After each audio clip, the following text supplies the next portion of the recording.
नमस्कार, मी Priyanka Gaikwad. Pune prime news मध्ये तुम्हा सर्वांचं स्वागत. पश्चिम बंगालच्या कोलकाता येथील बलात्कार आणि हत्या प्रकरणामुळे देशभरात संतापाची लाट उसळल्याचं दिसून आलं.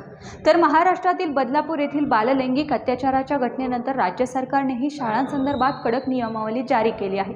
कोलकाता येथील बलात्कार आणि हत्येच्या घटनेनंतर मुख्यमंत्री ममता बॅनर्जी यांनी 2 सप्टेंबर पासून पश्चिम बंगाल विधानसभेत बलात्कार विरोधी विधेयकावरील चर्चेत सहभाग घेतला.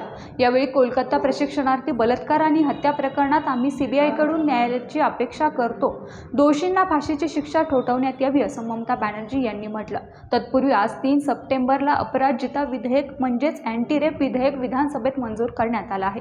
या नव्या कायद्यानुसार 36 दिवसात बलात्काराच्या गुन्ह्यातील तपास पूर्ण होणार आहे.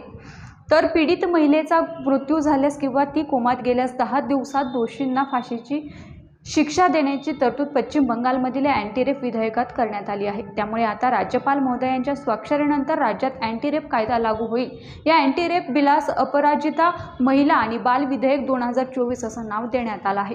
राज्य सरकारने हे विधेयक मंजूर करण्यासाठी 2 सप्टेंबर पासून 2 दिवसीय विशेष अधिवेशन बोलावलं होतं. या बातमीसह इथेच थांबतोय. मात्र तुम्ही पाहत राहा पुणे प्राईम न्यूज.